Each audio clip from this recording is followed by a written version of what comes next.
Louez, louez, gloire à Jésus, péché, moi effacé. Oh, louez, louez, gloire à Jésus, tout le monde est loué, oh, moi effacé. Eh bien bonjour et bienvenue. On est de retour à notre étude explorant la parole de Dieu. Nous sommes dans notre 10e leçon et dans cette 10e leçon, nous allons parler beaucoup de l'Église du Nouveau Testament. Jusqu'à date, on a vu comment rentrer dans l'Église, quels sont les dons qui étaient présents et comment opérer un petit peu l'Église. Aujourd'hui, on va parler un petit peu plus au niveau familial. Qui faisait partie de cette Église et qu'est-ce qui se passait dans l'Église? Commençons donc avec l'Église du Nouveau Testament. Vers l'année 63, vers les années 63 après Jésus-Christ, Luc a écrit le livre de la Bible qu'on connaît par le nom Les Actes des Apôtres. Ce livre décrit la naissance de et la croissance phénoménale de l'Église du Nouveau Testament. L'Église est vraiment quelque chose de dynamique. Les disciples étaient des gens comme vous, comme moi, des gens normaux, avec leurs forces et faiblesses, comme vous et moi, mais c'était des gens qui étaient fidèles au Seigneur et à l'Église à cause justement de ce mélange d'humanité et fidélité. Et avec cela, Dieu a fait une force puissante, une force de changement spirituel. Pendant la période entre 50 et 100 ans après la naissance de Jésus, les apôtres et leurs associés, poussés par le Saint-Esprit, ont écrit les livres du Nouveau Testament dont le but de conserver ce message de l'Évangile. En quoi consistait ce message? Nous avons vu le message de Jésus, le message de la nouvelle naissance. Mais après, les apôtres ont voulu communiquer, ils ont voulu propager ce message dans les pays avoisinants. En quoi consistait ce message? D'abord, la communion fraternelle. Ça représentait quoi? Acte 2, 42, c'est ceci. Ils persévéraient dans l'enseignement des apôtres, dans la communion fraternelle, dans la fraction du pain et dans les prières. L'enseignement des apôtres. Prenons le premier élément. Les nouveaux dans la foi cherchaient à ce que les apôtres les enseignent la parole de Dieu. Toute personne qui confie sa vie à Jésus-Christ doit chercher à entendre et à étudier la parole de Dieu, qui sera pour eux une fondation sur laquelle bâtir une vie stable. Si vous êtes relativement nouveau dans la foi, alors je vous encourage, soyez fidèles à l'Église. C'est une des meilleures choses que vous puissiez faire, être fidèle aux réunions. Chaque fois que la prédication de la parole sera présente, exposez-vous à la parole de Dieu, à la prédication, à la présence de Dieu dans le cadre d'une Église. Donc ils persévéraient, les nouveaux chrétiens, dans l'enseignement des apôtres. Deuxièmement, ils persévéraient dans la communion fraternelle avec l'Église. Dans l'Église du Nouveau Testament, on voit souvent que tous ceux qui croyaient étaient dans un même endroit, un même lieu. On le voit encore en Acte 2, 44. On appelle ce rassemblement la communion fraternelle. Quand les gens de l'Église viennent ensemble, en général ça recouvre en même temps les réunions, mais en même temps juste les moments où on se réunit autour d'une table, quand on est en discussion informelle, quand on passe le temps à faire une activité ensemble, même que ce soit une activité de loisir, mais on est ensemble avec d'autres chrétiens, c'est la communion fraternelle. Troisièmement, ils persévéraient dans la fraction du pain et la prière dans les maisons. Dans le monde chrétien actuel, il y a vraiment de nouveau une croissance dans ce mouvement de cellules de maison ou groupes de fraternité, etc. Et ce modèle est biblique. Notre vie spirituelle doit se vivre plus que simplement dans un bâtiment d'église et plus que simplement en famille. Et même plus que dans le cadre d'une réunion structurée. À chaque fois qu'on se réunit, on devrait s'édifier les uns les autres par le partage de la parole, par la prière, etc. Ne ratons pas l'occasion, lorsque nous sommes ensemble avec d'autres chrétiens, ne ratons pas l'occasion de s'édifier, de prier ensemble. Les apôtres l'ont fait et Dieu a ajouté des âmes à l'Église quotidiennement. C'est ça la croissance merveilleuse de l'Église du Nouveau Testament. Qu'est-ce qu'on voyait aussi dans l'Église du Nouveau Testament? On voyait des miracles. Le premier miracle nous est donné en Actes 3, 1 à 11. Après la naissance de l'Église et l'ascension de Jésus, le premier miracle accompli fut celui de la guérison de l'homme boiteux à la porte du temple appelé Belle. Ce miracle nous indique que la puissance de Jésus-Christ était maintenant avec ses disciples, et cela à cause de leur foi. Matthieu 10, 1 à 8, ou Marc 6, 7 à 13. Pour la première fois, ce n'est pas Jésus lui-même qui opérait des miracles, mais ce sont des disciples, des apôtres, des membres de l'Église, avec le Saint-Esprit qui travaillait en eux, qui œuvrait en eux. Et c'est à travers ces personnes-là que Dieu a accompli des miracles. Le Seigneur, je vous l'ai déjà dit, le Seigneur n'a pas changé. S'il a guéri pendant ces jours-là, il peut encore guérir de nos jours. Et il peut le faire à travers moi, à travers vous, avec l'Esprit de Dieu qui agit en nous, à travers l'Église. Le Seigneur n'a pas changé. Lorsque l'Église rejette l'incrédulité, le manque d'obéissance et la mentalité et le comportement du monde, le Seigneur accomplira des miracles tels que nous avons vus dans le Nouveau Testament. Suite à la guérison de cet homme boiteux, les gens se sont rassemblés et Pierre a prêché sa deuxième prédication. On se rappelle qu'après la première, environ 3000 âmes se sont ajoutées à l'Église. Lorsque ces convertis se sont rassemblés pour la communion fraternelle dans la doctrine des apôtres, le Seigneur ajoutait à l'Église quotidiennement. Après cette deuxième prédication que nous voyons en Acte 4.4, Acte 4.4 nous indique qu'à peu près 5000 ont cru. Imaginez, le tout nous dit qu'après le jour de la Pentecôte, et dans une relativement courte période, à peu près ou pas loin de 10 000 personnes se seraient converties. C'est incroyable, 10 000 personnes sur vraiment une courte période. C'est une manifestation de la puissance de Dieu. On ne peut nullement dire que c'est d'après la force ou la force de communication des apôtres. Non, c'est la puissance de Dieu qui opère une croissance ainsi. Qu'est-ce qui caractérisait aussi l'Église du Nouveau Testament? C'était un esprit de partage. On se rappelle qu'on est en train de découvrir le message de l'Église du Nouveau Testament. On voit que la communion et les miracles faisaient partie de cette jeune Église. La dévotion et la consécration sincère des chrétiens se manifestaient dans leur dévouement. Leur vie centrée sur le Seigneur et sur les choses du Seigneur, les priorités du Seigneur et leur préoccupation pour les besoins des autres aussi. Plus il y avait de nouveaux croyants, plus la communauté connaissait des besoins. Parmi ces personnes, ces nouvelles personnes qui s'étaient ajoutées à l'Église, il y avait sûrement des veuves, des sans-abri, des pauvres et d'autres.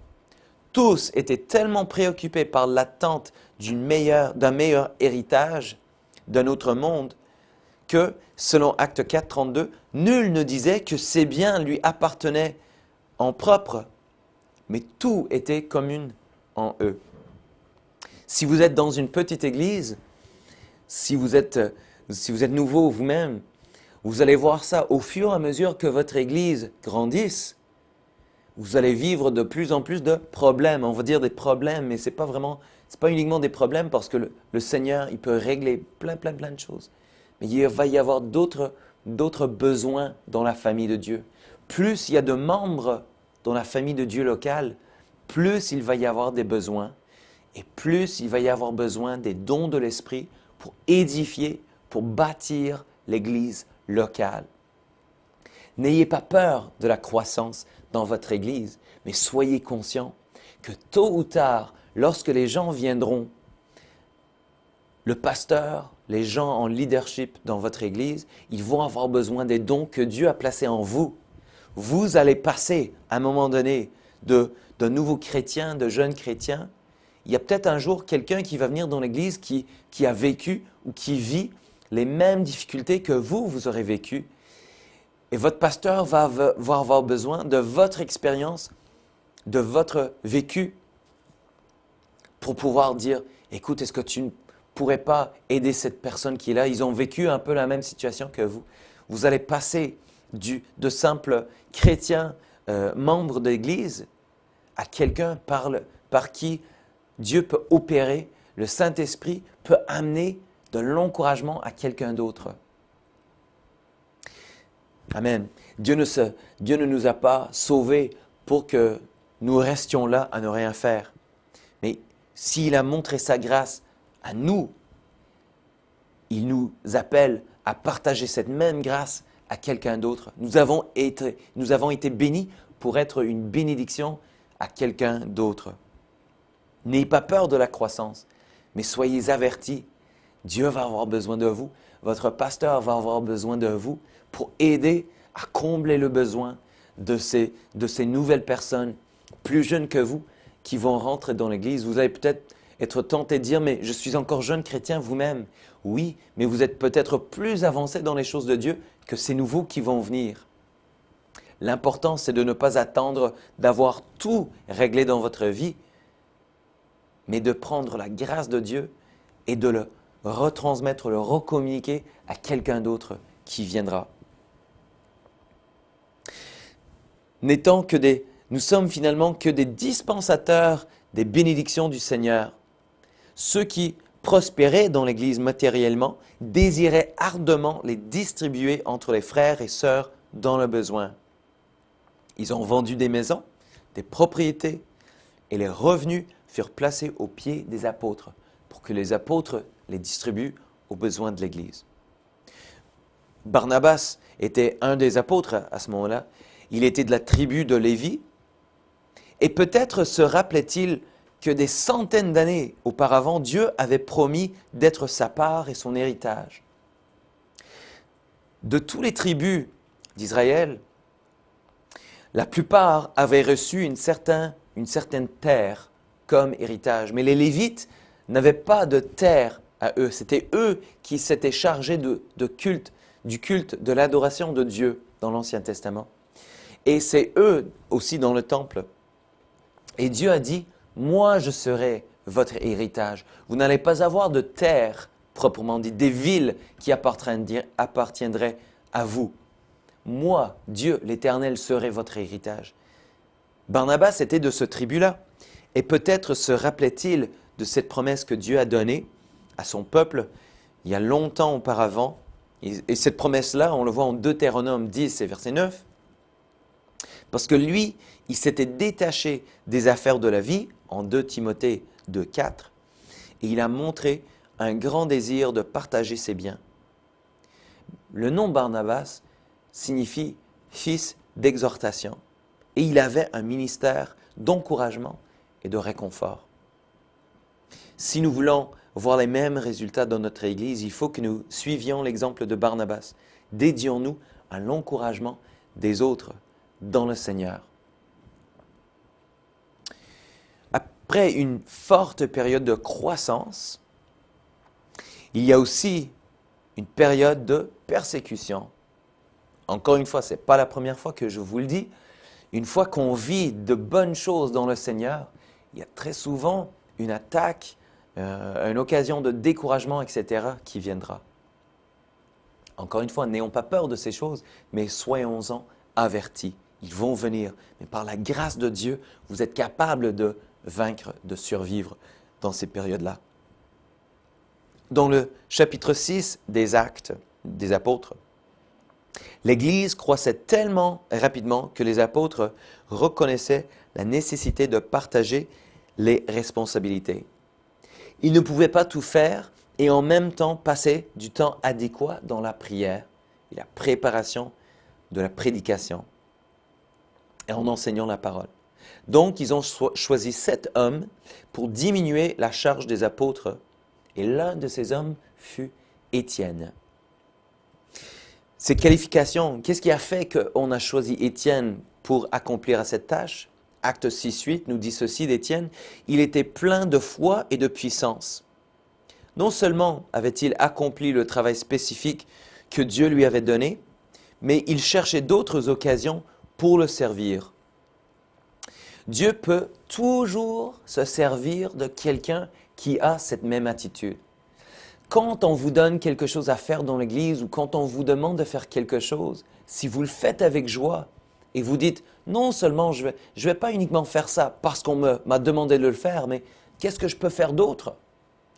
Si vous avez une attitude comme ça, ne vous en faites pas mon ami, le Seigneur va se servir de vous.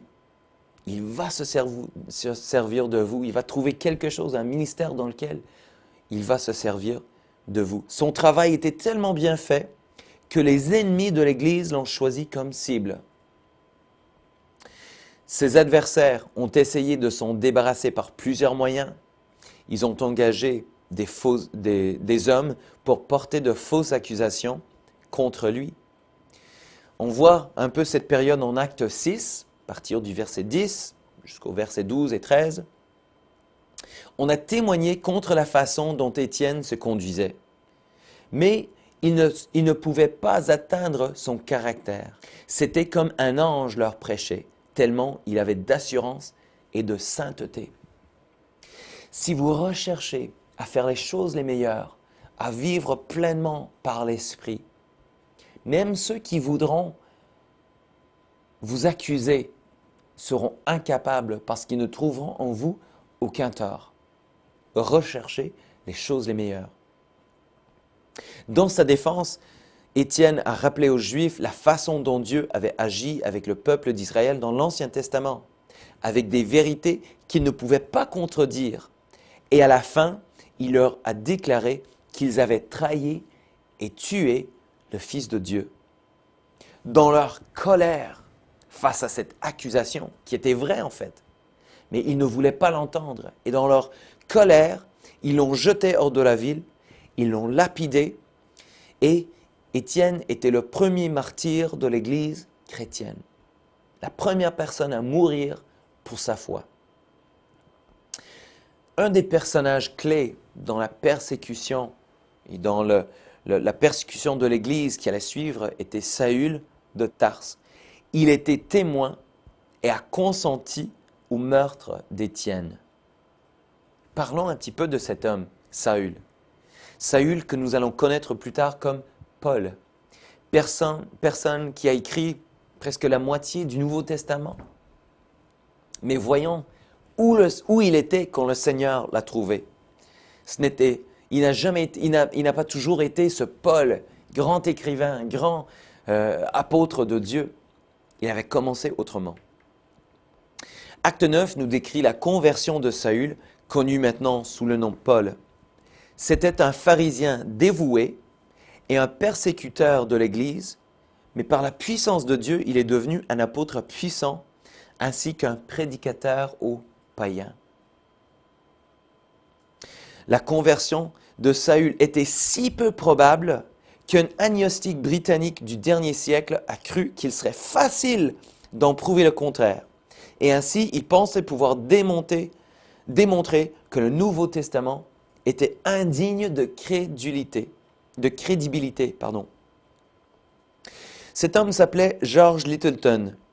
Il voulait prouver l'impossibilité d'un changement si complet dans la vie de quelqu'un comme Saül. Il a publié ses conclusions dans un livre intitulé « Observation de la conversion de l'apôtre Saint Paul ». Quelle était la conclusion de son livre? C'est étonnant. La conversion, sa conclusion était celle-ci. La conversion et l'apostolat de Paul est une preuve suffisante que le christianisme ne se produit que par révélation divine. Que par révélation divine. Encore une fois, c'est une affirmation que l'intelligence humaine, la compréhension, la sagesse humaine ne suffit pas pour comprendre les choses de Dieu.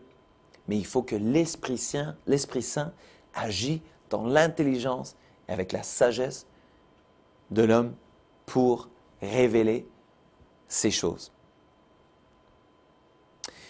Revenons un petit peu en arrière. Lorsqu'on a lapidé Étienne, Saül approuvait leurs actions et par la suite, il persécutait l'Église, ayant obtenu de souverains sacrificateurs des lettres contre les chrétiens de Damas.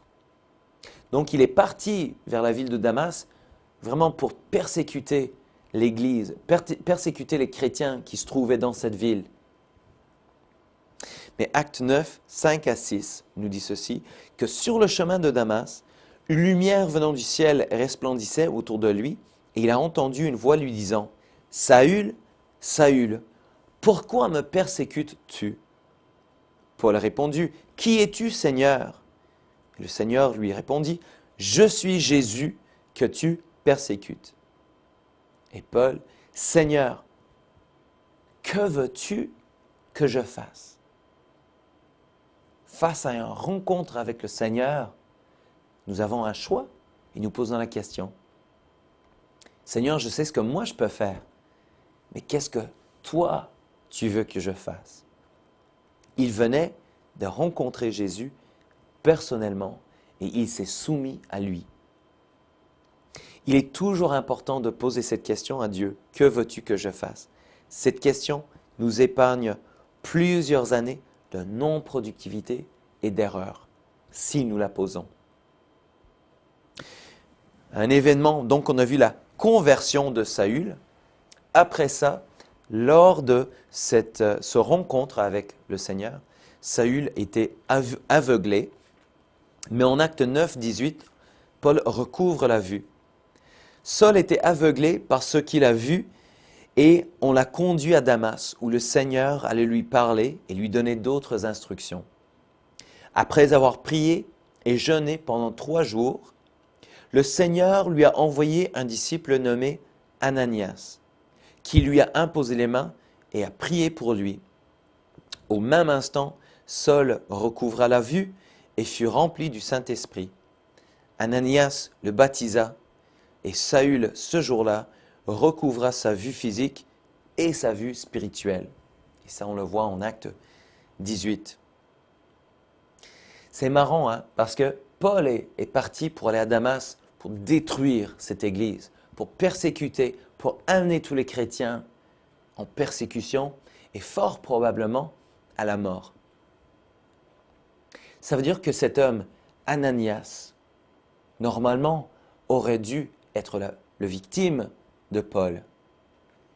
Mais par un changement miraculeux, ce que l'ennemi cherchait à faire en mal, le Seigneur a tourné en bien. Et c'est justement ce chrétien de l'église de Damas dont le Seigneur s'est servi. Cet homme, Ananias, a laissé agir le Saint-Esprit en lui et à cause de son acte d'obéissance, la moitié du Nouveau Testament a été écrit parce que lui, il est allé vers Saül. Il a prié pour lui. Il a imposé les mains sur Paul. Il a guéri Paul. Et Paul fut rempli du Saint-Esprit. On n'a pas amené Paul devant un pasteur. On n'a pas amené Paul devant un conseil d'anciens ou des diacres de l'Église. C'est un chrétien. C'est un membre de l'Église à qui Dieu a parlé et un membre de l'Église qui a entendu, a écouté et s'est soumis à la voix, à la volonté de Dieu. Et grâce à sa foi et son obéissance, on a la moitié du Nouveau Testament. Cette personne, à travers cette personne, Dieu a effectué la guérison et il a baptisé cette personne du Saint-Esprit. Regardons, continuons notre regard un petit peu plus loin. Donc, l'évangile se répandait à partir de Jérusalem, en Judée, en Samarie et plus loin encore. Mais seulement parmi les Juifs. À ce moment-là, il n'y avait que les Juifs qui se convertissaient vers le christianisme. Tous les chrétiens du Nouveau Testament, du première Église à Jérusalem, ils étaient tous des Juifs convertis. Mais en Acte 10, nous sommes témoins d'un point tournant et inattendu dans l'histoire de l'Église. Le chapitre 10 nous montre que la porte était ouverte aux païens d'entendre et de s'approcher de Dieu aussi pour la première fois. Encore une fois, ce qu'on entend par païen à l'époque, c'était tout simplement quelqu'un qui n'était pas juif. Ça s'est passé dans la maison de Corneille. Corneille était un centenier dans la cohorte, un régiment de l'armée romaine, et la cohorte dite italienne. C'était un homme pieux, généreux envers les pauvres, et un homme qui craignait Dieu et qui priait régulièrement. Cet homme, c'est comme beaucoup de personnes que nous connaissons aujourd'hui. Il était pieux, il craignait Dieu, il était miséricordieux auprès des pauvres, et il priait régulièrement. Mais il y a une chose qui lui manquait. Et ça, on va le voir. Cet homme a eu une vision dans laquelle un ange de Dieu lui a dit « Envoie maintenant des hommes à Joppé et faire venir Simon, surnommé Pierre. Il est logé chez un certain Simon, corroyeur, dont la maison est près de la mer. Et il te dira ce que tu devras faire. » Ça, on le voit en Acte 10, verset 6, puis en Acte 11, les versets 13 à 14. De son côté, à peu près au même moment ou à proximité, question de temps, Pierre était sur le toit de la maison pour prier. Donc, il était aussi dans la prière. Lui aussi a eu une vision. Il a vu le ciel ouvert et un objet semblable à une grande nappe sur laquelle se trouvaient des animaux souillés et impurs. Impurs d'après les coutumes juives. Le Seigneur lui dit « Lève-toi, tue et mange ». Ce que Pierre ne voulait pas faire à cause de son arrière-plan juif. Mais cette vision n'avait rien à voir avec la nourriture. Dieu le préparait à quelque chose de beaucoup plus grand. Il le préparait pour un ministère parmi les païens, gens que les Juifs croyaient impurs.